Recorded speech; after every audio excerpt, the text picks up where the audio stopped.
Voilà, bonjour à toutes et à tous, bienvenue à cette nouvelle InnoVibes en ligne. Je m'appelle Cédric Luisier, je suis responsable marketing communication pour la Fondation DIARC qui est organisatrice de cet événement. Les InnoVibes, ça sert surtout à partager, à inspirer des thématiques, notamment en lien avec l'innovation, mais également avec la digitalisation.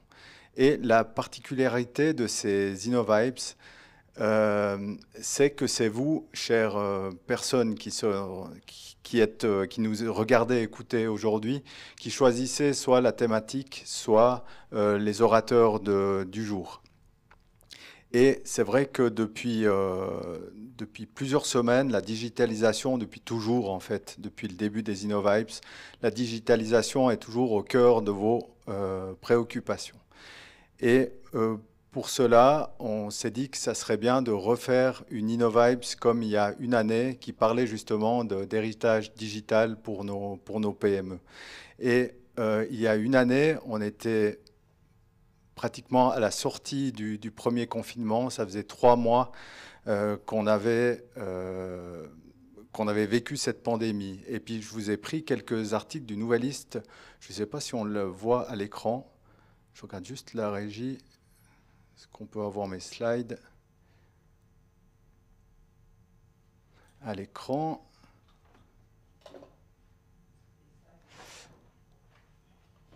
Alors, pardon, je voulais juste vous montrer ces extraits du Nouvelliste qui étaient assez parlants pour l'époque. Ça va arriver. Non, ça vaut la peine d'attendre, vous verrez. Voilà, merci à la régie. Tout bon. Voilà, merci beaucoup. Donc voilà, c'était le 5 juin. On s'était vu à une InnoVibes en ligne. Et voilà, donc il y avait 23 cas supplémentaires de Covid. On pensait que le vaccin serait disponible seulement à la fin de l'année 2021. Voilà, on avait encore l'espoir d'organiser la prochaine foire du Valais. C'est des éléments qu'avec le recul, voilà, on sait un petit peu où on en est. Et on avait fait cette InnoVibes sur le thème de l'héritage digital des PME. Et une année après, ben, on verra un peu ce que chacun a dit et voir un peu si les prévisions de l'époque sont aussi fausses finalement que celles qu'on pensait dans le thème de la pandémie. Voilà. Important aussi, on garde de l'interaction entre nous. Si vous avez des questions aux orateurs qui sont derrière moi, n'hésitez pas à les poser sur sli.do/innovibes, sli.do/innovibes. J'aurai le plaisir de les redonner aux orateurs à la fin de la discussion. La discussion qui est menée, ou qui sera menée, comme toujours, de main de maître par Aline Iso, consultante dans le domaine de la digitalisation, qui avait déjà assumé avec brio cette tâche il y a une année. Elle fera, je pense, encore mieux ou aussi bien cette année. Donc je passe la parole à Aline Iso et qui va vous présenter notamment les 3 entrepreneurs qu'on a réunis à nouveau autour de la table. Merci de votre écoute et à tout à l'heure pour les questions.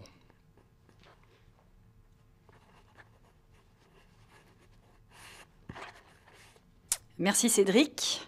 Alors on respecte les gestes sanitaires, hein, comme toujours. Eh bien, bienvenue. Merci mesdames et messieurs de nous avoir rejoints en cette nouvelle session qu'on dédie donc à l'héritage digital lié au Covid, comme ça a été dit par Cédric.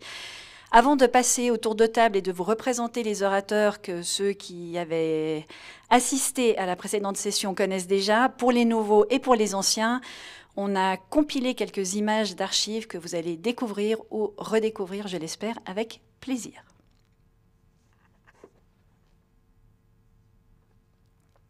Ou pas.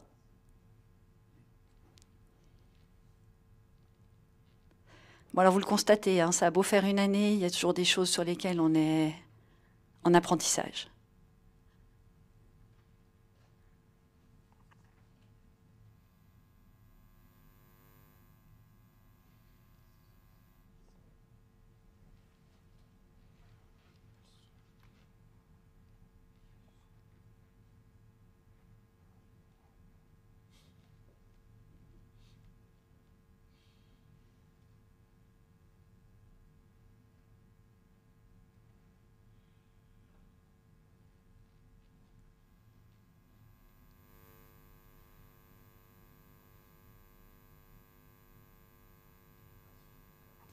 Alors apparemment, vous n'avez pas de son, ça tombe bien, nous non plus. Donc on va pas... Ah, je crois que c'est bon. Pour la première fois, nous avons choisi un format de table ronde qui réunit différents entrepreneurs valaisans. Et on a revu la façon d'organiser les séances, de les préparer pour qu'elles soient plus efficientes, de les raccourcir, parce qu'effectivement une séance en présentiel ou à distance est complètement différente. Le CEO doit être un vrai CEO, le team leader doit être un vrai team leader. On n'a plus la possibilité de manière informelle, dans le courant de la journée, de pallier à des manquements d'organisation. Du digital, c'est très en retard finalement. Et puis on est dans des modèles d'affaires qui sont très old school. Les gens, pour faire du business, ils ont besoin de se rencontrer, de faire du speed dating, de se voir dans des foires. Ça a appris la situation qu'on a vécue, c'est qu'on pouvait changer par contre très rapidement. Ça, je pense que je crois qu'on était à peu près tous d'accord sur ce. Développement d'outils digitaux pour faire vivre un écosystème. Et on revient sur le RP qui fait du porte-à-porte. On a peut-être besoin de développer des outils qui vont dans ce sens-là. Effectivement, on va vers des profils qui sont plus élargis, effectivement, en termes de capacité, donc plus compliqués à trouver sur le marché. De prendre de la hauteur par rapport à ce qu'on fait. L'idée d'adaptation des gens et des entreprises qui est phénoménale. Et là où tout le temps on disait non, on peut dire oui, presque tout le temps. Et ça, c'est vraiment quelque chose que je vais retenir pour l'avenir. On est capable de beaucoup. Je pense que les dirigeants ont de nouveau été aussi mis à l'épreuve pour être un phare pour leurs salariés qui étaient inquiets.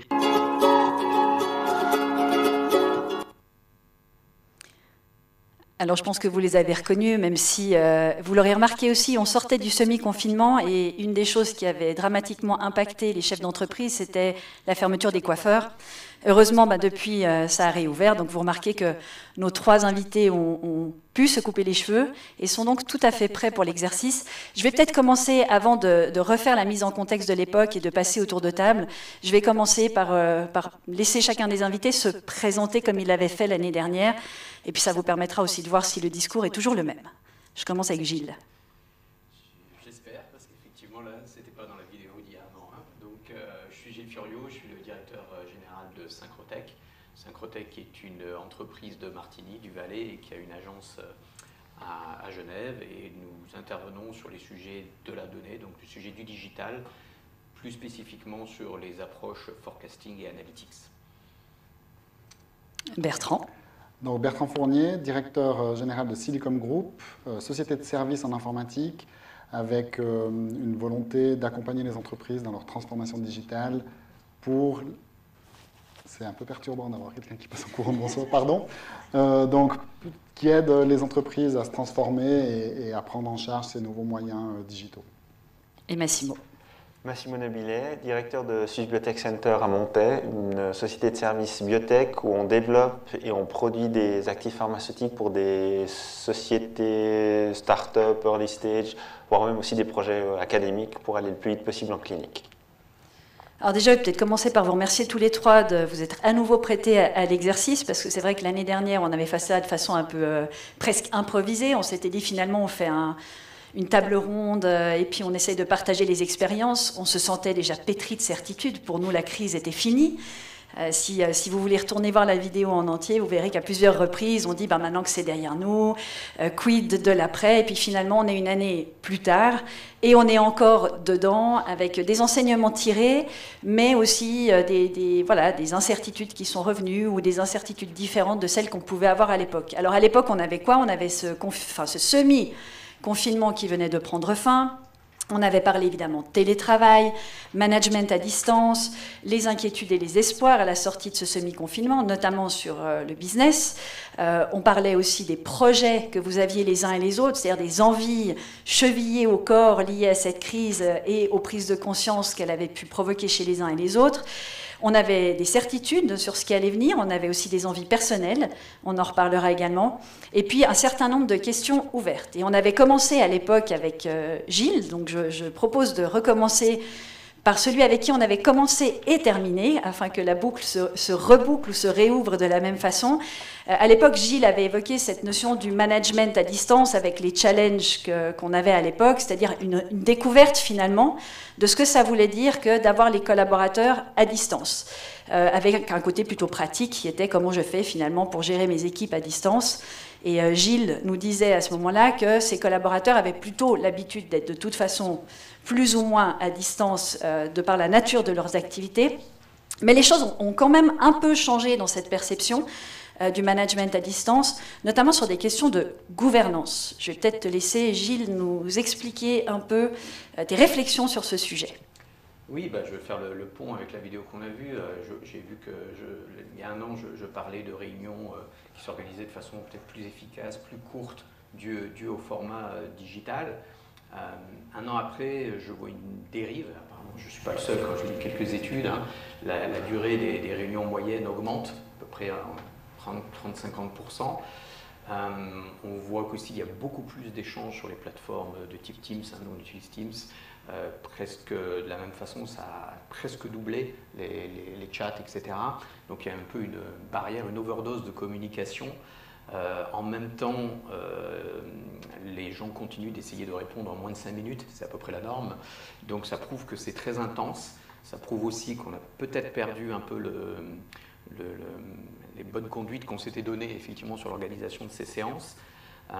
Aujourd'hui, moi j'estime à peu près 60% les séances ou les chats, hein, donc les messages qui parviennent de façon non structurée, c'est-à-dire à l'improviste, à la volée.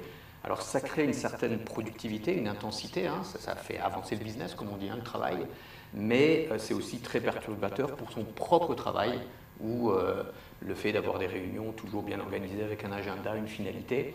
Donc aujourd'hui, oui, j'appelle de mes voeux une forme de gouvernance. On voit que ces modes hybrides de travail vont durer, et donc je pense que ça mérite de rediscuter pour les entreprises qui ne l'ont pas déjà fait, pour mettre en place effectivement, ou rappeler, ou préciser certaines règles. Ça peut concerner aussi cet équilibre maison et professionnel, hein, puisqu'on est toujours à la maison et on sait que le contrôle des heures aussi peut être un problème. Les gens ont tendance à beaucoup travailler, donc de bonnes discussions sur la régulation des heures. Nous, on ne l'a pas mis en place, mais j'ai lu des articles que des sociétés avaient créé des plages, en fait, hein, où les teams s'étaient coupés, où les accès effectivement à ces plateformes étaient aussi interrompus. Je trouve que c'est des idées qui sont assez intéressantes à réfléchir. Puis ça peut aller jusqu'à des sujets aussi simples que la tenue vestimentaire. Vous avez tous vu ou expérimenté certaines choses. Pas eu de problème particulier dans notre entreprise, mais on n'a pas non plus discuté du sujet. Je dis discuter, ce n'est pas forcément des règles, hein, mais c'est des discussions, des principes. Et ça pose quand même une question, parce qu'on a beau être en télétravail, on représente toujours la société en termes d'image, hein, par rapport aux clients, et donc ça peut poser quand même la question. Par exemple, nous, dans notre règlement, il y a effectivement un principe, hein, de tenue bien sûr professionnelle adaptée au boulot quand on est dans les bureaux, et rien n'a été édicté effectivement pour la maison. Donc il y a un certain nombre de sujets de ce type où je me dis, pour s'inscrire dans la durée, c'est certainement utile d'avoir des discussions aujourd'hui et de poser une certaine forme de gouvernance et de règles de bonne pratique pour que ça dure et que ce soit correct pour tout le monde. Mais quand tu parles de ces règles de bonne pratique, c'est vrai qu'on peut avoir l'impression qu'elles sont surtout dans l'intérêt de l'entreprise. Après, on voit que cette notion de télétravail a induit aussi d'autres choses. On en discutait dans la préparation de la session, notamment avec toi, Bertrand. Hein. Tu disais que tout à coup, les collaborateurs ont eux aussi pris du recul ou se sont posés des questions, et que les collaborateurs qui sont revenus, même si c'est partiellement revenu, sont plus tout à fait les mêmes collaborateurs qui étaient partis à l'époque. Est-ce que tu peux nous en dire un peu plus sur l'état d'esprit des gens et finalement aussi sur l'impact que ça a sur ta façon de gérer et de diriger l'entreprise? Bon, je veux juste rajouter un petit élément par rapport à ça. On a aussi remarqué, nous, on utilise aussi Teams, c'est un outil qui est assez répandu dans les entreprises, et ce qui est assez perturbant avec cet outil, c'est que c'est le même qu'on utilise pour tout. Pour le formel, l'informel, l'organisation, la discussion, en fait c'est le même, les visioconférences. C'est vrai que ça c'est extrêmement difficile à gérer, parce que on a de la peine à savoir quel est le type d'information qui nous vient. Est-ce que c'est important? Est-ce que c'est une discussion informelle? Enfin, donc ça provoque vraiment, je trouve, des choses, des confusions de ce que doivent absolument lire les gens ou les séances auxquelles ils doivent absolument participer. Et c'est vrai que nous, on vit aussi l'overdose d'informations. Ça, c'est un point effectivement assez important.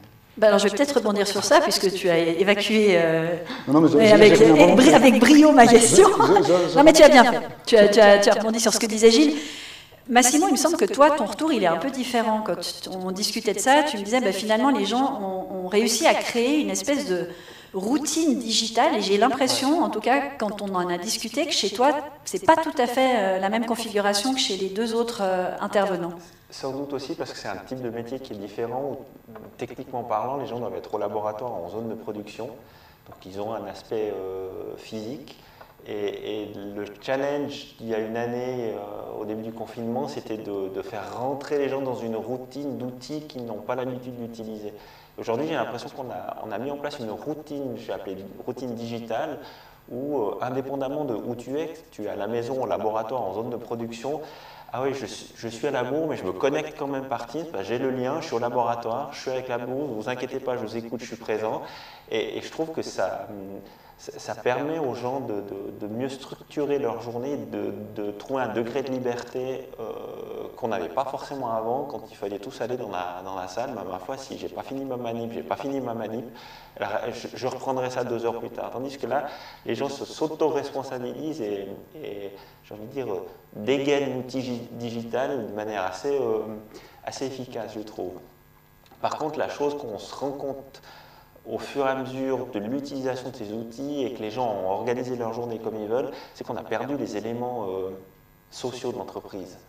C'est que le café du matin ou se retrouver tous ensemble au bureau, tous ensemble dans une salle, les 5-10 premières minutes de la séance, on rigole très bien sur Teams, mais je trouve que le physique, le langage corporel, on l'a perdu et ça, je pense que c'est quelque chose qu'il faut qu'on retrouve et qu'on cultive. On doit cultiver l'outil digital, mais on doit aussi cultiver la culture d'entreprise et il faut faire vivre les 2 écosystèmes maintenant ensemble. Et je trouve que de temps en temps, remettre l'humain au centre du problème, c'est aussi intéressant. Alors, on peut peut-être revenir sur ma question d'avant, pour le coup, parce que c'est vrai que cette dimension humaine, elle a manqué et elle manque encore. Hein. On le voit, même si aujourd'hui, il y a beaucoup de choses qui sont à nouveau possibles. La dimension sociale, c'est probablement celle qui est encore maintenant la plus impactée. Ça a aussi eu un impact sur la façon dont les collaborateurs voient finalement leur engagement au travail ou les questions qu'ils se posent. Donc, je vais pouvoir te reposer la question, parce que je trouvais intéressant ce que tu avais évoqué qui se passait ou qui s'était passé chez toi et aussi ce que ça avait impliqué dans ton changement de posture finalement. Bon, c'est clair. Moi, j'analyse ça d'une manière assez simple. Les gens, ils sont occupés par le sujet qui est le sujet du moment. Et là, on a vécu une situation où le sujet du moment, c'était la vie. C'était de savoir comment on se protège, comment on vit en confinement avec sa famille. Et donc, je pense que ça a laissé une grande place à toutes les personnes qui sont retrouvées dans cette situation pour se poser des questions. Est-ce que je fais ce que je veux? Est-ce que je fais ce que j'ai envie pour mon avenir? Est-ce que je veux toujours faire ça? Et il y a des gens qui ont certainement trouvé des réponses qui n'étaient pas celles de notre entreprise, par exemple, et puis qui ont fait un choix de dire, ben voilà, moi je vais réorienter ma carrière, je vais faire un choix différent. Donc c'est vrai que ça, c'est un impact qu'on a subi, clairement, dans notre cas, où on a des collaborateurs qui ont choisi une voie différente de carrière, même de se reformer ou de changer de voie. Et ça a un impact direct sur l'entreprise. Et ça, typiquement, malgré... Je me souviens avoir eu, effectivement, être plein de convictions l'année dernière. Ça, c'est des choses qu'on a dû gérer. Et dans mon rôle, et dans le rôle de tout l'encadrement, c'est des choses qu'on a dû gérer parce que, tout à coup, les gens, effectivement, nous disaient, bon voilà, moi, j'ai fait 17 ans pour Silicom Group, pour une société du groupe, j'ai envie de voir autre chose. Et on doit l'accepter. Et je me dis des fois, peut-être ça, c'est des choix qui n'auraient pas été faits par ces personnes. Si la bande passante avait continuellement été occupée par un autre sujet. L'autre sujet, ça peut être mes collègues qui me prennent la tête au bureau, mes clients qui m'embêtent, et les déplacements sur la route qui me fatiguent tellement. Quand j'arrive à la maison, je pense à autre chose et pas à mon avenir personnel. Donc ça, c'est vrai que moi, ça a été une surprise et ça a eu un impact quand même sur notre organisation, ça c'est clair. Et puis là où vous vous rejoignez, et je te passe le relais, Gilles, avec Bertrand, c'est les deux, vous m'avez parlé d'un changement de posture de CIO. Alors toi, c'était plutôt dans la dynamique de, finalement, je me suis retrouvée un peu ambassadeur de l'entreprise, on a revu notre communication, on y reviendra peut-être un petit peu plus tard. Mais Gilles, toi, tu me disais aussi, ma posture a évolué, et évidemment, il y a toujours le côté stratégique, mais j'ai dû intégrer une dimension de convivialité, ou de, pas d'animateur, mais voilà, ça avait d'autres aspects. C'est sûr que le phénomène de crise rend humble, comme on dit. Hein. Donc, on comprend en tant que patron que finalement rien n'est acquis, que tout peut être remis en cause du jour au lendemain. Et ça impose une attitude effectivement de réflexion permanente, mais aussi d'écoute. C'est très important. Alors, pour répondre à cette question et faire le lien avec ce que tu dis, j'ai aussi observé un phénomène, quoi, moi j'appelle de silo, c'est peut-être un peu brutal, mais j'utilise exprès ce mot, puisqu'on dit souvent que la digitalisation, au contraire, enlève les silos. Avec les communications en Teams, hein, pour rester sur la logique de télétravail, je trouve qu'il y a eu plus de densité de communication, mais au sein de sphères de proximité déjà acquises, de gens qui travaillent ensemble sur le même projet, la même équipe, voilà, qui avaient managériellement des raisons d'échanger. Mais tout ce qui se faisait, c'est pour ça que je te regarde Massimo, à la machine à café, ou des collègues qui sont sur d'autres projets complètement et qu'on croisait dans les couloirs, je trouve que là, le niveau d'échange a diminué. Et alors c'est un risque pour le social, mais ça veut dire pour la culture d'entreprise aussi, bien évidemment, parce qu'il y a un aspect patrimonial, aussi pour moi pour l'amélioration continue, puisqu'on ne profite plus des acquisitions d'expériences des uns et des autres. Donc oui, j'y vois un risque pour l'innovation finalement, hein, aussi, hein, au sein d'une entreprise de service comme la nôtre. Hein. Donc un vrai phénomène de silo. Et donc ça oblige et ça force effectivement à discuter et à provoquer ces échanges, mais honnêtement, plus comme on le faisait il y a un an avec les digital apéros ou ce genre de choses, hein, dont on a vraiment réduit. On en a fait un la semaine dernière, mais c'était le premier de l'année 2021. Non, parce que aujourd'hui, les gens se sont un peu lassés sur l'efficacité du moyen. Alors on parle d'innovation puis de difficulté à innover quand on est dans un contexte comme ça, hein, dû notamment aux interactions sociales. Toi, Massimo, j'ai l'impression que tu es un peu l'ovni à cette table, parce qu'on ne veut pas vraiment dire que tu es arrêté d'innover ou que tes équipes et toi aient arrêté d'innover. Est-ce que tu peux nous donner quelques exemples d'initiatives ou de projets qui ont commencé à être mis en place, notamment sous l'impulsion de ce qui s'est passé avec le Covid? On avait parlé d'écosystèmes à l'époque, que tu trouvais de plus en plus nécessaires, notamment au niveau local. C'est devenu quoi, et est-ce que vous avez réussi à innover finalement? La dimension d'innovation dans le monde de la biotech, nous on appelle Biopharma 4.0, c'est un programme qu'on a dans les tuyaux depuis un certain moment. Et puis je crois que la situation qu'on vit l'a un tout petit peu accéléré, et deux, mis en face de certaines réalités. L'année passée, on parlait de formation, on parlait d'automation, on parlait d'un certain nombre d'éléments qu'on supposait être nécessaires. Aujourd'hui, on comprend que c'est nécessaire, et on se posait la question à quel niveau est-ce qu'on était en Suisse. Puis effectivement, on se rend compte qu'on vit dans un espèce d'Eldorado industriel où les gens n'ont pas forcément une nécessité de mettre en place des outils. Et là, je vais de la formation jusqu'à l'environnement industriel. En préparant la discussion d'aujourd'hui, on a même parlé de la construction puis de l'implémentation du BIM dans la construction, qui n'est pas une routine courante en Suisse alors que ça l'est dans d'autres pays autour de nous. Je pense qu'il faut qu'on sorte de notre zone de confort et qu'on lance des programmes. Et nous, un des programmes qui est très important pour nous, c'est toute la dimension Biopharma 4.0, qui va de l'automation ou de l'optimisation des processus industriels à la mise en place de formations. Un pilote de Boeing doit passer 1000 heures dans un simulateur. On pourrait très bien imaginer qu'un opérateur biotech doit faire la même chose avant de rentrer en zone de production. Donc on a lancé des programmes dans cette direction-là. Maintenant, il faut qu'on réunisse tous nos partenaires et nos petits dans cette direction et voir qu'est-ce qu'on peut faire. Par exemple, créer un centre de compétences dédié à ce genre d'activité serait un outil qu'on devrait ou qu'on pourrait mettre en place. Pour rebondir, vu que j'ai la parole, sur ce que tu disais tout à l'heure en termes de créativité autour de la machine à café, on doit aussi réinventer la façon de faire du business.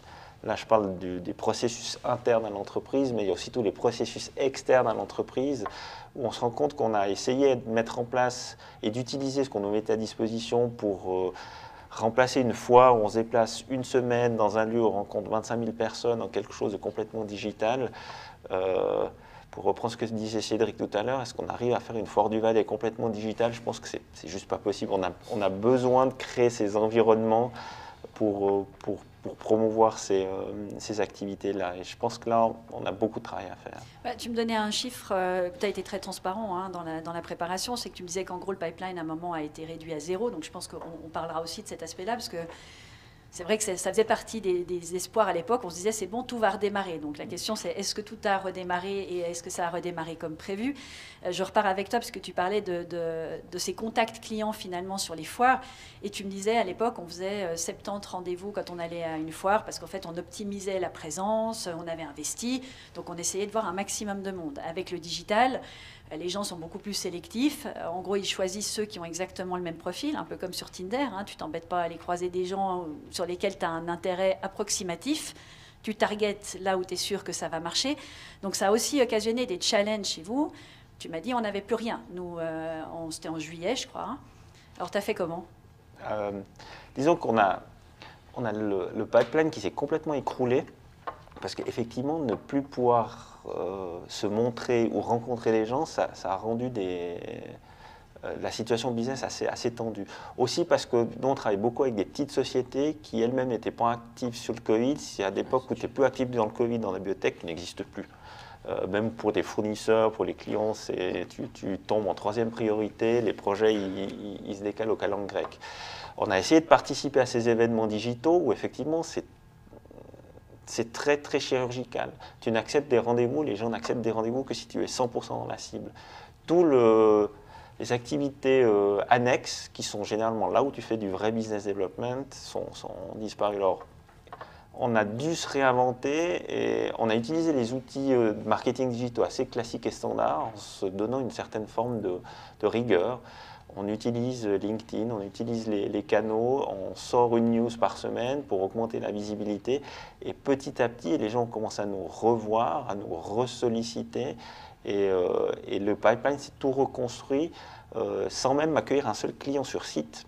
Et c'est là où c'est assez paradoxal, c'est qu'en utilisant une foire digitale, ça a été chou blanc, mais en utilisant les canaux marketing classiques et en l'exploitant au maximum, on a remonté le pipe. Donc ça veut dire que les outils sont là, il faut apprendre à les utiliser correctement. Donc ce n'est pas le problème du digital, c'est quel outil à quelle fin, mais ça c'est quelque chose qu'on aurait dû savoir ou que depuis le temps on devrait savoir.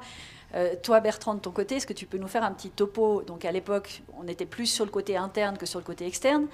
Quid des projets? Quid aujourd'hui de la partie business? À l'époque, aujourd'hui, la transition, est-ce qu'elle a été difficile? Et puis Gilles, je te laisserai aussi après nous expliquer un peu où tu en es et ce que tu as traversé. Alors je vais commencer peut-être sur la partie interne, là où on en était. Donc effectivement, à l'époque, on était plein de projets, plein de bonnes idées. On pensait avoir raison à peu près sur tout. Je me souviens. Il n'y a vraiment pas tout qui marche, ça c'est sûr, dans les projets internes. Et puis surtout, nous, moi, ce que j'ai découvert à l'interne, c'est une espèce d'overdose de changement pendant l'année, vraiment c'était assez violent. C'est-à-dire que les gens, ils n'ont pas la capacité de supporter plus de changements que tant. Donc aujourd'hui, on a un petit peu changé notre manière de communiquer sur ces changements internes. On parle plutôt de projets qu'on mène comme explorateurs pour aussi être capable de les refournir en fait à nos clients après. Et je crois qu'on en a parlé quand on était ensemble. On est en train de revoir l'organisation de nos bureaux et la manière de réserver. Alors aujourd'hui, on va embêter nos collaborateurs pour les amener à réserver les bureaux dans lesquels ils vont travailler pour essayer de privilégier, alors comme je disais, les bonnes personnes au bon endroit au bon moment. Mais on le fait aussi sous la forme d'une expérimentation pour qu'après on ait des solutions et des réponses à nos clients. Parce qu'effectivement, alors par contre à l'externe, au niveau business, ça a été... je ne sais pas comment utiliser le bon mot, mais on a été pris de vitesse par nos clients parce que ceux qui avaient été déjà transformés, il a quand même fallu encore les faire monter d'un niveau, puis ceux qui n'avaient pas commencé encore leur transformation, ceux qui nous disaient au début, non, mais nous, on va continuer à travailler au bureau, tout va bien, on n'est pas trop concernés. En fait, tout le monde s'est retrouvé dans la deuxième vague, encore plus fort, à devoir moderniser leur plateforme collaborative. Et puis l'autre chose, c'est qu'aujourd'hui, en fait, on est submergé de demandes parce que les entrepreneurs ont bien compris que si on ne se réinventait pas dans ce monde, il n'y aurait pas de place pour les entreprises qui sont restées, on va dire, purement traditionnelles. Et on voit bien qu'un métier de contact ou un métier même... Là, c'est l'opposé qui nous est servi. C'est vrai que c'est un peu l'ovni dans la discussion. Mais il y a des métiers où ils doivent absolument encore revoir leur méthode. On parlait aussi de surface de bureau en préparant la séance tout à l'heure. Nous, on a réduit toutes nos surfaces. On n'a pas réduit les collaborateurs au passage. Donc, on voit bien qu'il y a une nouvelle manière d'organiser tout ça. Donc, le business...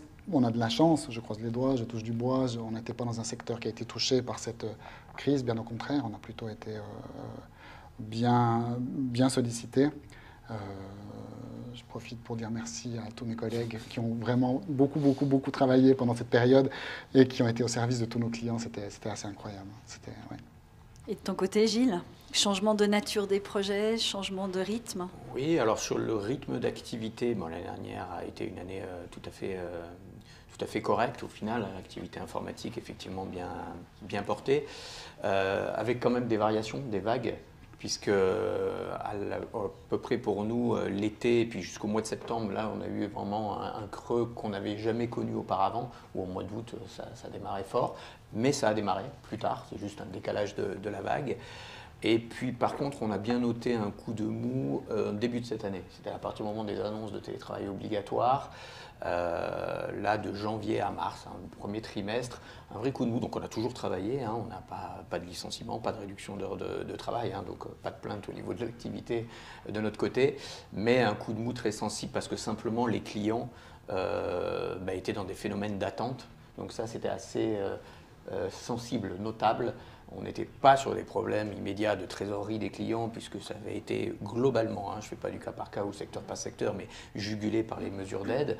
Mais par contre, c'est l'incertitude devant qui les freinait à lancer les projets et donc à les reporter. Puis dans le projet, il y a le contact avec le client et le fournisseur. Et quand on est en télétravail obligatoire, du coup, il y a une tendance à reporter effectivement les projets. On a une dimension consulting dans le service, donc qui vit du contact. Mais d'ailleurs, tu me disais, et c'est aussi un aspect sur lequel j'aimerais vous entendre, c'est que finalement, il y a plutôt une réflexion aussi sur le modèle d'affaires. Aujourd'hui, le client achète une expertise, il n'achète plus des ETP ou des heures, ce qui pose aussi un certain nombre de questions quand on est sur un modèle comme le tien. Mais je crois que chez tous, il y a eu des réflexions sur le cœur, c'est-à-dire comment on gagne de l'argent aujourd'hui, comment on peut en gagner demain. Donc peut-être sur cette dimension et sur les implications qu'elle a aussi, Gilles, je te laisse poursuivre. Deux changements notables. Le premier, celui que tu cites, je crois que je l'avais déjà évoqué à l'époque en mai, de façon assez immédiate, toutes les tâches de l'IT qui pouvaient être délocalisées, notamment par les grands groupes, pas par les PME. Il y a eu une accélération de ce phénomène-là. Du coup, pour du service en Suisse, ça demande effectivement de réaxer les services vers plus de proximité, peut-être effectivement une valeur ajoutée différente de ce qui peut être exportable, on va dire. Et donc, du coup, effectivement, une réorientation ou des focus différents qui sont donnés sur la nature des prestations. Donc ça a été quelque chose d'important. Le deuxième aspect très notable pour moi sur ces 12 derniers mois, on va dire, roulants, tu as cité le mot écosystème. Alors, c'est peut-être pas exactement le même phénomène, mais c'est plutôt dans la relation avec nos clients. Les PME suisses, nos clients PME suisses, c'était très notable leur volonté et leur prise de conscience de ne plus être simplement sur des recherches de coût-efficacité basiques, mais vraiment, à l'époque, j'avais déjà parlé de tri dans le panel des fournisseurs, de réduction, effectivement, de recentrage des chaînes d'approvisionnement, y compris sur les services, donc pour nos services, et leur volonté d'introduire notamment plus d'enjeux sur la proximité, la réactivité, la qualité. Alors, c'est pas que ça n'existait pas avant, mais ça a modifié. Mais vraiment dans le partage curseurs. d'informations en plus, Complètement. assez transparent. Ça a du coup, alors c'est mécanique. Du moment que la pression concurrentielle est moins forte, qu'on est vraiment dans une relation plus humaine et de confiance, nécessairement on a mentalement, individuellement ou en termes de société, on a un horizon plus loin. Et si on raisonne plus loin, d'un coup, ça motive à investir parce qu'on se dit, tiens, je vais pouvoir rentabiliser dans le temps mes investissements.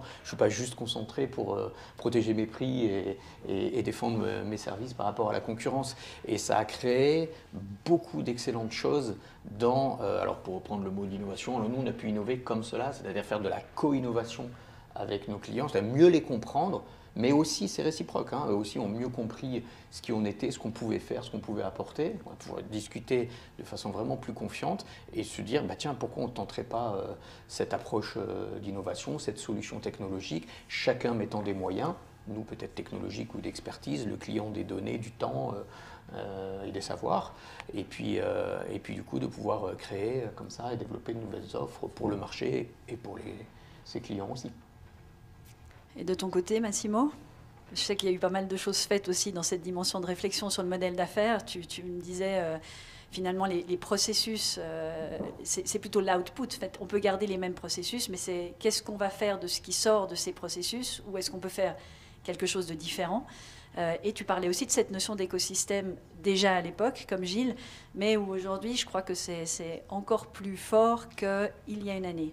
C'est nettement plus fort. Je pense qu'il y a une année, il y avait une sensibilité qui était en train de naître, mais aujourd'hui, quand je t'écoute, je bois tes paroles parce que je pense que le premier business à faire, c'est vraisemblablement avec son voisin. Quand tu parles de valeur ajoutée, c'est dire, oui, effectivement, peut-être qu'on n'est pas complètement alignés, mais asseyons-nous autour de la table. Peut-être que moi, si je bouge un petit peu vers toi, et puis toi vers moi, peut-être qu'on peut faire quelque chose ensemble. Puis j'ai un exemple extrêmement concret, c'est qu'on a signé un partenariat avec une société bernoise qui font du vaccin. Et nous, sur notre modèle d'affaires de base, on s'est dit, on fera jamais des vaccins, c'est trop compliqué. Puis après, quand on s'assied avec l'interlocuteur, puis qu'on nous explique son processus, tu te dis, mais on peut le faire. Pourquoi on ne le ferait pas?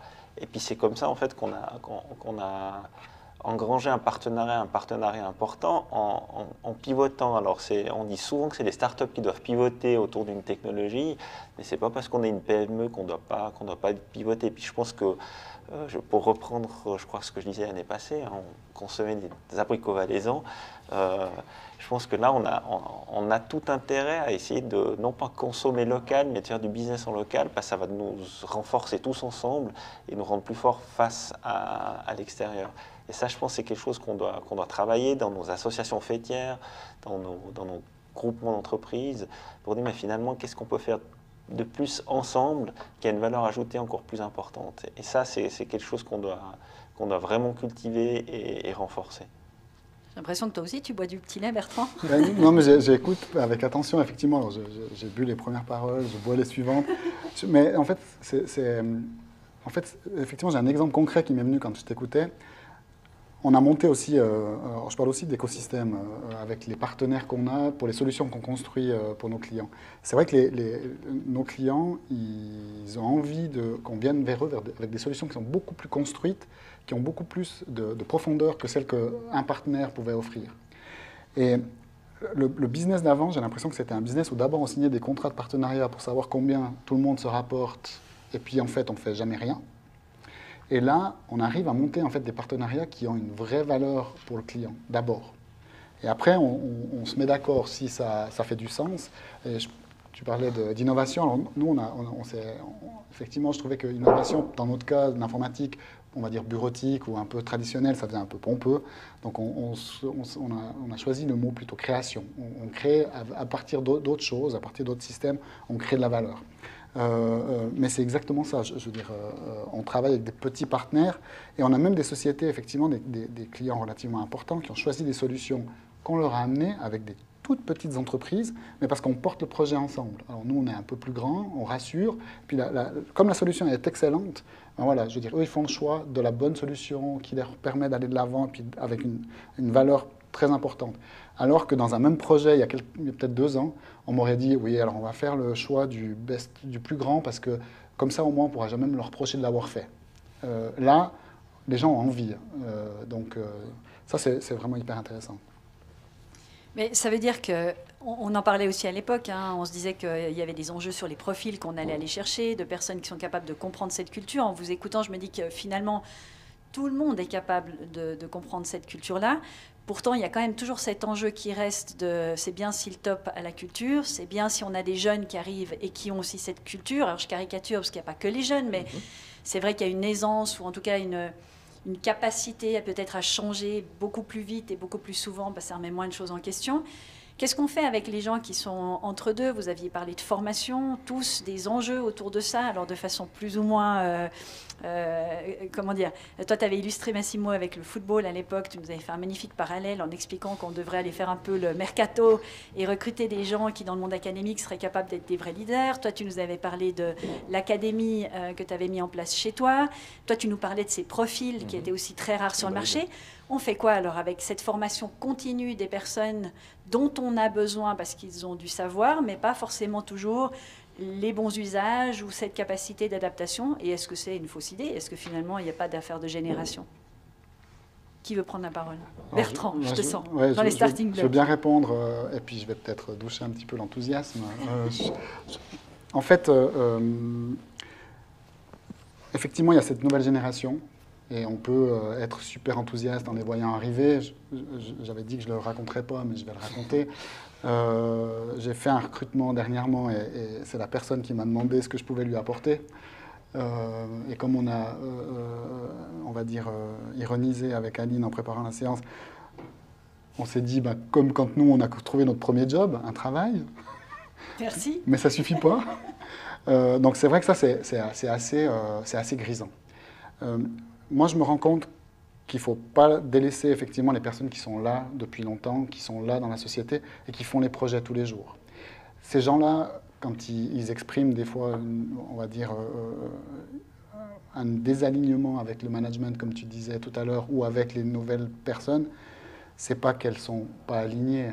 C'est juste que déjà, il y a un changement. Et puis, quand il y a un changement, on regrette la situation d'avant.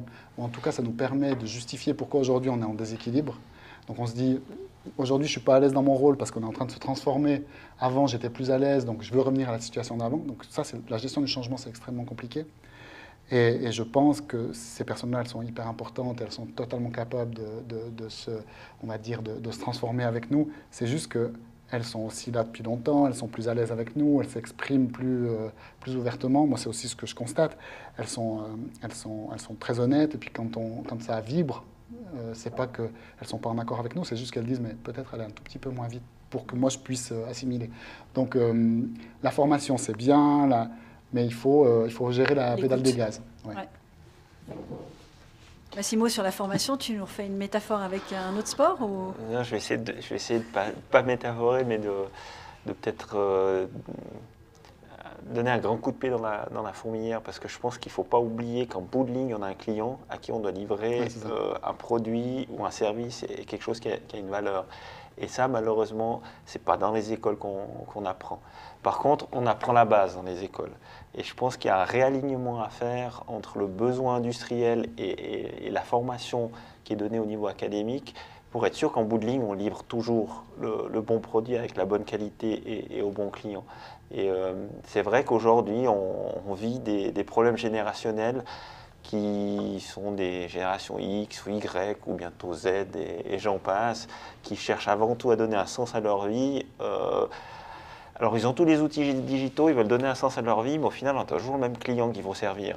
Et il faut qu'on réaligne tout ça. Et je pense qu'il y a une déconnexion entre le besoin industriel et académique qu'il faut réinstaurer pour être sûr que quand on a l'étudiant qui sort de son cursus avec son papier, il n'y a pas une reformation à faire ou un reformatage à faire, quand bien même aujourd'hui, il n'est pas forcément prêt à être reformaté. Okay, alors... Toi qui n'es pas tout à fait dans la même... c'est pas les mêmes industries et c'est pas les mêmes modèles. Mais toi, tu vois ça comment aujourd'hui de ton côté? Alors, plusieurs points. J'ai pas de problème générationnel. Je suis Synchrotech, on a vraiment des jeunes, des plus anciens tout le monde rend son service. Mais ça demande à ce que ce soit vraiment... Alors tout est lié, ce qu'on a dit aujourd'hui. Ça demande à ce que le client achète finalement le service de l'entreprise en disant qu'il délègue à ses managers de choisir quelle est la bonne ressource, la bonne compétence, quel que soit l'âge. Mais ça fait aussi partie de cette évolution de mentalité. Avant, pour moi très, très présent sur ce marché suisse romand, on cherchait l'expert, le mouton à 8 pattes, celui qui avait forcément 20 ans d'expérience, etc. Alors s'il est là, tant mieux, le champion, mais c'est moins la demande. Parce qu'il y a ce climat de confiance où aujourd'hui, le client vraiment exprime son besoin, on le comprend, il fait confiance au prestataire et ça nous enlève un peu de pression sur trouver uniquement le champion. Tu disais, on n'est pas forcément sur de placer quelqu'un à un an, à un endroit, etc. Donc maintenant, c'est plus une équipe. Alors, j'entendais ce que tu disais sur la formation. Alors, j'ai plusieurs points. Effectivement, moi, j'aimais bien, il y a 10-15 ans, c'était les formations ingénieurs généralistes. Pour nous, c'était parfait, puisqu'ils apprenaient toute la base, et puis derrière, on pouvait construire dessus, capitaliser. Depuis, ça s'est spécialisé avec les médiamaticiens, etc. On a plus de mal, du coup, nous, parce qu'ils ont perdu cette culture généraliste. Ça, c'est pour le circuit de formation initiale. Puisque je fais des liens, je trouve aussi qu'alors s'il y a un souci, une vraie demande avec les plus jeunes, ou ceux qui viennent de rentrer chez Synchrotech, alors eux, ils aspirent à plutôt pouvoir revenir dans les bureaux parce qu'il leur manque des codes qu'ils n'ont pas pu acquérir en télétravail. Et donc, ça fait bizarre d'être jeune, d'arriver, et puis finalement de travailler avec tes deux personnes avec qui tu travailles sur ton projet, mais de ne pas voir la totalité de ce que représente l'entreprise, les collègues, les expériences. Et là, il y a une vraie perte aussi en termes de mimétisme, c'est-à-dire d'observation des seniors, de leur pratique pour l'apprentissage. Hein. Mais c'est vrai que la formation, elle se faisait beaucoup comme ça. C'est-à-dire finalement, il y a la partie qu'on apprend à l'école ou en apprentissage, et puis il y avait ce qu'on vous apprenait sur le terrain, que ce soit par des parrains, des mentors. Là, aujourd'hui, c'est compliqué. Les mentors, ouais. C'est typiquement effectivement un sujet sur lequel on est en train en tout cas, je suis en train de réfléchir. C'est un joli nom sur ce qu'on faisait naturellement avant, le mentorat. Et le fait de nommer un mentor et d'avoir quelqu'un qui est référent dans l'entreprise, c'est quelque chose là qu'on n'a pas fait. Et je pense que ça a manqué pour ces personnes qui arrivent pour l'accueil, pour avoir un référent, quand ils ne savent pas comment, je ne sais pas, faire quelque chose de très simple dans l'activité quotidienne, le mentorat. Ouais. Et puis il y a quelque chose que tu ne transmets pas dans un processus de formation, c'est la culture d'entreprise. Ça, c'est en étant en contact avec les gens que tu le transmets. Et ça, c'est un élément fondamental dans la réussite des entreprises, c'est qu'il y ait une vraie transmission de cette culture.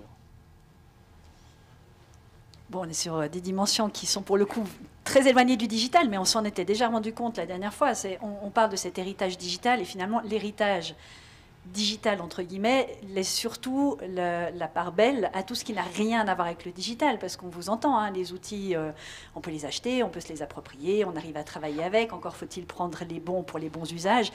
Mais finalement, les vraies questions que ça pose, c'est plutôt les questions sur le lien social, sur l'accompagnement au changement de culture, sur la réorganisation, sur le changement de posture aussi personnelle.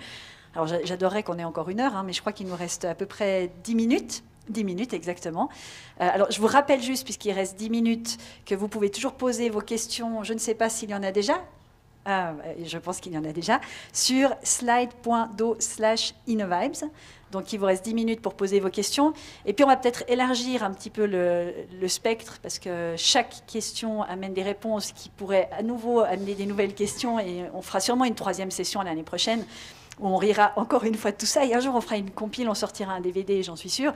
Mais pour l'instant, donc, si je reviens sur ce avec quoi on vient de terminer, sur ces notions de culture, on parlait aussi à l'époque de ce que vous allez garder pour vous, en tant que patron, mais aussi en tant que personne. Puis vous aviez dit, moi, s'il y a une chose que je retiens de ça, c'est que j'ai aussi eu, comme les collaborateurs, le temps du recul, de réfléchir, de pouvoir aussi réfléchir à l'entreprise, mais pas que, de me reposer finalement. Et ça, j'aimerais vraiment pas tellement que ça change, ou en tout cas garder quelque chose de ça. Alors, vœu pieux ou réussite? Gilles, je te vois sourire. Alors, non, pas vœu pieux, et c'est même réussi, et c'est obligatoire de le conserver. C'est même pas il n'y a même pas de débat, hein. No-brainer, comme on dit. Hein. Aujourd'hui, c'est fondamental pour tous les entrepreneurs, nous-mêmes et nos clients. On a parlé de transformation, on a parlé d'incertitude sur l'avenir, et il faut une vision, il faut une stratégie, et donc c'est vraiment le rôle du directeur, de l'entrepreneur, effectivement, de s'interroger sur cette vision, sur la stratégie, sur la raison d'être de l'entreprise pour les employés, pour son marché, pour ses clients, de façon constante et adaptative. Alors après, c'est difficile de trouver le temps pour le faire. L'opérationnel a repris le dessus, il est très présent, et en même temps, je ne souhaite pas le diminuer, parce que c'est aussi un capteur. il fait partie de ce radar qui nous nourrit de ce que veulent les clients, et je parle d'un contact direct pour mes propres interventions opérationnelles ou auprès effectivement des managers ou des consultants avec qui je discute. C'est important d'être aussi là pour regarder finalement le résultat, hein, la valeur créée par nos prestations, donc par les services que l'on rend, discuter avec les clients de ce qu'ils aimeraient, de ce qu'ils n'ont pas, comprendre, observer les services que l'on fait, les tendances, et donc ça demande une certaine disponibilité opérationnelle. Mais il faut arriver effectivement à garder un temps pour soi. Donc si je résume ce que tu dis, c'est pas tant le temps qu'on avait à l'époque puisqu'on se déplaçait plus, qu'on avait été enfermé, puis que voilà, il y a plein de choses qui se faisaient plus, mais c'est la prise de conscience de la nécessité qu'il y ait un patron qui ait une vision et de se dégager quand même suffisamment de moments pour arriver à mettre en forme cette vision et puis à garder le cap tout en ayant quand même ce contact opérationnel. Exactement. Et je crois que Bertrand, alors toi tu me disais, moi j'ai non seulement pas ralenti, mais j'ai même accéléré, mais il y a de nouveau, il y a une vision derrière ça. Il y a une raison, oui. Donc effectivement, par rapport au changement qu'on expliquait tout à l'heure et des prises de décision qui ont été faites par certains de mes collègues, on a eu un changement au niveau dynamique commerciale et approche du client. Et là, effectivement, j'ai fait un choix de m'impliquer dans cette démarche de changement de l'organisation, on va dire, commerciale, pour aller plus dans une notion de service. Et je voulais absolument, effectivement, être le moteur de ce changement pour qu'il soit en lien ou en phase avec la vision qu'on a de cette partie-là. Donc là, on va dire, je me suis impliqué dans l'opérationnel, mais alors vraiment bien. Bien. Bien, j'en suis vraiment super content. Je le fais volontairement. Je trouve que c'est là où je peux faire le plus la différence dans la société, parce qu'effectivement, comme je le disais tout à l'heure, les projets qu'on délivre de manière très concrète chez nos clients, ça se fait. Les équipes, on va dire, d'opération, malgré le volume, elles arrivent à le faire. Mais le fait d'être allé dans cette dimension commerciale et de réorganiser les choses, de choisir aussi des nouvelles ressources, des personnes qui ont un profil très différent, ça fait qu'on change durablement la société en fait pour l'avenir. Alors j'espère que je pourrai me ressortir de cette situation que j'apprécie beaucoup prochainement, mais je le fais volontairement et vraiment bien. Tu disais durablement, hein, je ne veux pas épiloguer, mais peut-être juste que tu parles aussi de l'initiative que vous avez décidé de développer sur cette partie durabilité également. Alors, ça, c'est une chose qui a changé pendant la période, on va dire, de recul. Le sujet sur la durabilité, c'est un sujet que je n'aurais jamais osé aborder, ni au niveau du conseil, il y a, je sais pas, 18, 24 mois, parce qu'on m'aurait pas rayonné, mais on m'aurait dit, oui, alors c'est mignon, c'est des petites fleurs. C'est pas une priorité. Mais concrètement, comment ça se... Donc entre deux, on va dire, j'ai fait mon coming out écologique, surtout au niveau de l'entreprise. Et on a rejoint et on a démarré une procédure avec le Swiss Triple Impact, qui est un programme national. Et on prend en fait des actions qu'on essaye de mener, comme je disais tout à l'heure, sous la forme d'explorateurs, en diminuant les locaux, en favorisant les transports publics, en essayant d'offrir des solutions de mobilité un petit peu plus simples et souples pour nos collaborateurs. Je peux prendre un exemple. Je vais le prendre, allez, je me lance, ils ne sont pas encore au courant. Donc, tu as 4 minutes. J'ai 4 minutes, je me dépêche. Mais typiquement, on était dans une organisation très traditionnelle où quand un véhicule d'entreprise était disponible, on ne remboursait pas les transports publics pour aller sur le lieu de travail. On va changer ça, parce que ça nous paraît évident. C'est un scoop. C'est un super scoop. Merci Bertrand. Ça me paraît tellement logique que ce n'est pas vraiment un scoop. Mais enfin voilà, donc nous on a vraiment cette volonté de développer les moyens pour que les gens puissent diminuer la pression sur le réseau routier, favoriser la vie de famille aussi, sans être une obligation, mais plutôt un choix qu'on leur laisse et puis qu'on leur permet de faire. Merci, et merci encore pour le scoop. Ça va sûrement faire grand bruit non, je crois dans toute la région. Non, mais j'espère que ça en inspirera d'autres. Contrairement à ce que j'avais dit, j'avais promis que je terminerais avec Gilles, mais je vais terminer avec Massimo, puisque j'essaye d'avoir une répartition du temps de parole à peu près équitable. Massimo, je voulais peut-être que tu nous parles aussi de ce que tu retiens finalement en tant que CIO de cette période et de la post-période de notre dernière intervention. Mais j'aurais aussi voulu que tu me parles du sentiment d'urgence, parce que ton approche, ou disons ta sensibilité à ce que cette urgence Covid a créé, mais à ce qu'elle aurait aussi pu créer ou dû créer, et qu'est finalement la perception de l'urgence en Suisse. Je pense que ça intéressera beaucoup de personnes qui nous écoutent et nous regardent. Et j'espère. Alors, la chose l'élément que je trouve très très positif à garder, c'est véritablement les outils digitaux donnent une flexibilité à l'individu qui se responsabilise dans l'entreprise, de pouvoir organiser son temps, son activité, mais aussi sa vie privée, et ça donne des équilibres familiaux et personnels qui sont extrêmement intéressants. Et puis je pense que les sociétés devraient revoir leur règlement d'entreprise pour donner une ouverture de ce côté-là. Le sentiment d'urgence, je pense que nous on vit dans un domaine, en tout cas de la biotech, qui est assez sclérosé par la réglementation. On vit aussi dans une industrie suisse, comme je disais tout à l'heure, qui est un Eldorado. Tout le monde croit que la biotech en Suisse fonctionne très bien parce qu'on produit le vaccin Moderna à Liège. Ce n'est pas le cas de tout le monde. Et il y a une certaine forme d'urgence à aller vers cette digitalisation du monde de la biotech. Je parlais du biopharma 4.0 tout à l'heure. Au même titre qu'il y a eu dans les années 90 les normes ISO 9001 qui sont arrivées, où on pensait que c'était que pour les grandes entreprises parce que ça allait coûter énormément d'argent à mettre ça en place. Est-ce qu'on ne devrait pas avoir une démarche commune sur la digitalisation des sciences de la vie et de la biotech, en disant mais finalement c'est pas parce qu'on est petit qu'on peut pas, puis est-ce qu'on peut développer des outils communs qu'on peut mutualiser par exemple. Et je pense que les gens doivent avoir cet élément-là d'urgence, parce que autour de nous ça va très vite. Je parlais du BIM tout à l'heure, c'est un exemple, et la digitalisation fait que si on prend du retard, on le rattrape jamais, parce que ça va encore plus vite qu'avant. Et je pense qu'on doit sensibiliser à peu près tout l'écosystème que le train il est parti, et il va être difficile à reprendre si on n'agit pas tout de suite. Bon, je vais essayer de terminer avec une note positive.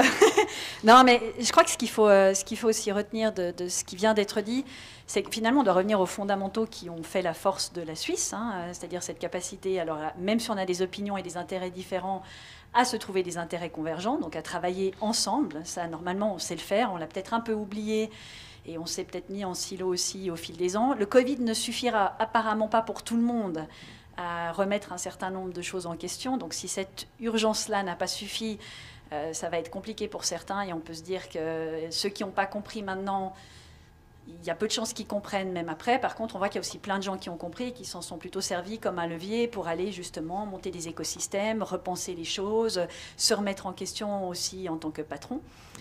J'espère sincèrement que l'année prochaine, on refera ça. J'espère qu'on sera sorti cette fois pour de bon, en tout cas pour la plus grande partie de la crise qu'on connaît. J'espère qu'il n'y en aura pas une autre.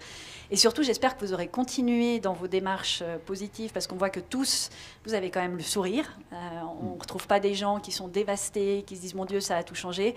Mais chacun a tiré du positif de cette période.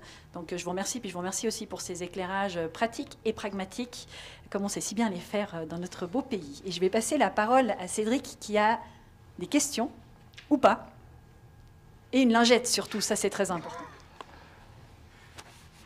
Merci Aline, merci à tous pour ces propos très éclairés. Je ne vais pas en rajouter encore une couche, mais c'était très intéressant effectivement. Vous pouvez encore poser des questions sur sli.do/innovibes à l'image de François. Là, on prend un petit peu de hauteur, hein. C'est une question un peu plus générale. Lié au Valais, donc, qui est considéré par beaucoup comme une région périphérique. Et est-ce que, selon vous, cette notion est dépassée ou sera dépassée grâce à la digitalisation? Question très générale pour les entrepreneurs valaisans que vous êtes. Alors, Lance-toi. Oui, je vais essayer. Je ne suis pas d'accord que c'est une région périphérique. Ça peut être une région périphérique au niveau des infrastructures, au niveau de ce qu'on veut, mais au niveau des entreprises, au niveau de la créativité, de l'innovation, ça fait longtemps que le Valais a un développement commercial très soutenu, avec une capacité d'innovation très forte. Maintenant, ce qui fait la périphérie du Valais, c'est qu'on a suffisamment aussi de projets, d'entreprises et de choses qui se passent en Valais. C'est pas qu'on ne veut pas aller à l'extérieur, mais je veux dire, nous, on a des activités qui sont, on va dire, transcantonales, et ça marche très bien.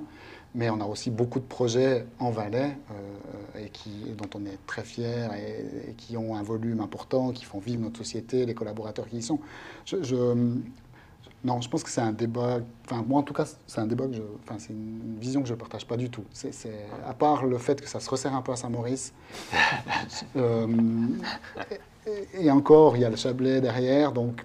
Qui est valaisan. Effectivement. Je ne vois pas ça du tout comme ça. Je te rejoins complètement. Je pense que c'est aussi une question de mentalité. Il faut qu'on arrête de penser que le canton du Valais est un canton périphérique. En voyant tout ce qui se passe, on ne peut pas penser comme ça. Non, vraiment pas. On transmettra à François alors pour cette question. C'était une question, hein, peut-être. Si on regarde le coût des autoroutes, effectivement, il est un petit peu différent des autres, mais c'est bien dû à sa typicité, on va dire, géographique. Et moi, je ne vois pas d'autres. Je peux donner une vérité pour Synchrotech organisationnelle. On a bien, tout à l'heure, je citais en introduction 2 agences, donc Martinique et le siège et Genève, mais nous n'avons pas d'approche géographique, commerciale ou service. Je veux dire, les projets sont réalisés avec les compétences où qu'elles soient. Et effectivement distinctement de Genève ou du Valais. Donc, pas de question. Ok, très bien, merci. Aline, si tu veux pas prononcer. Je ne me permettrai pas. Donc pas Aline. Ok. Coralie nous fait une remarque, donc il va peut-être un peu dans le même sens. Donc selon elle, en termes de communication et de marketing, cette fois on est au-delà de la digitalisation. Nous avons encore en Valais de gros progrès à faire, notamment au niveau de la formation. Est-ce que ça suscite quelque chose de votre côté en plus? Alors, je pense que c'est quelque chose de très helvétique et ce n'est pas valaisan. C'est-à-dire qu'on est un peuple qui sait très bien faire beaucoup de choses. On a beaucoup de savoir-faire.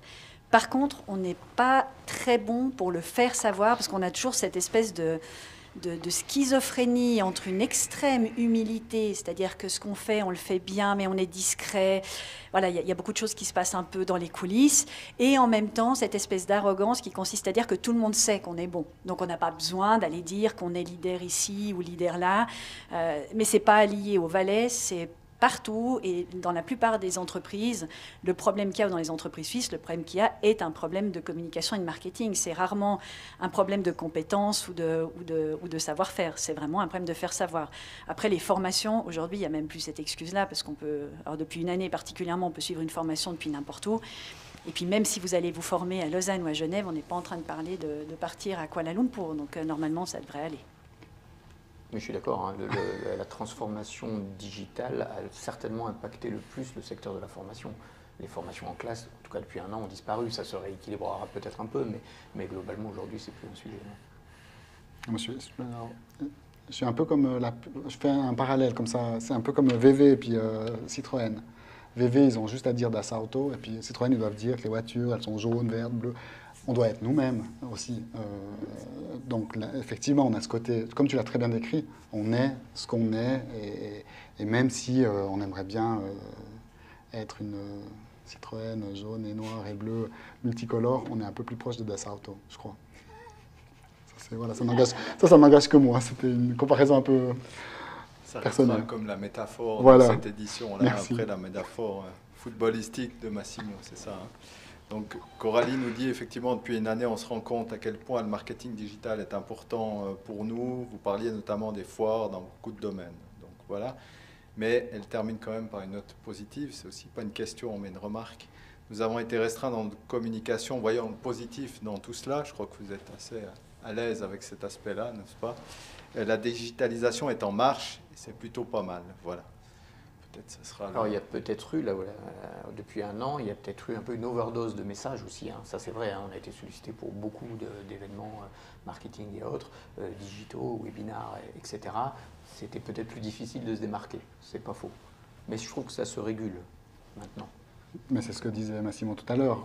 La différence avec une conférence digitale, c'est que les gens, si après 3 minutes ça ne les intéresse pas, ils n'ont aucun problème à quitter la salle. Avant, on se disait, la lumière n'est pas trop forte, je ne fais pas de bruit, la porte, elle est où?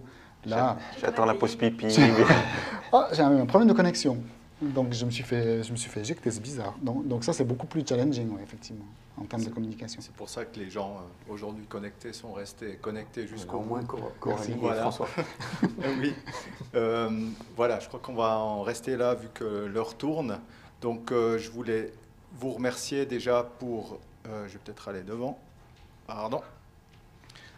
Donc remercier une nouvelle fois les orateurs, Aline, Massimo, Bertrand et Gilles pour leur présence. Merci aussi à We Can Live on Mars, à Jérôme Perakis pour la réalisation et le replay que vous retrouverez plus tard sur le YouTube de la Fondation DIARC. Je voulais juste vous faire un petit signe par rapport au programme qui a été mis en œuvre sur la thématique de la digitalisation par la Fondation DIARC, principalement pour l'industrie des machines, l'industrie même. Donc il y a possibilité d'avoir des soutiens pour vos projets dans le domaine de l'intelligence artificielle, de la valorisation des données, des business models digitaux et même de la robotique. Donc n'hésitez pas à aller sur diarc.ch/mem pour en savoir davantage.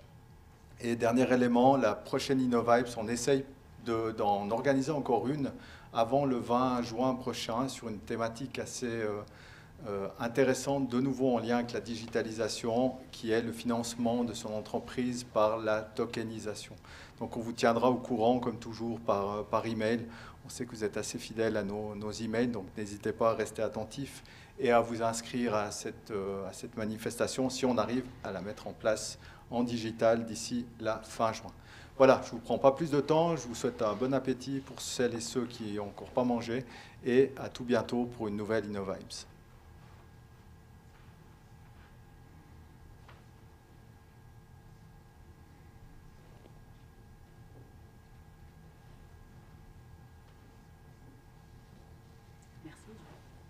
Merci à toi, merci pour ta modération.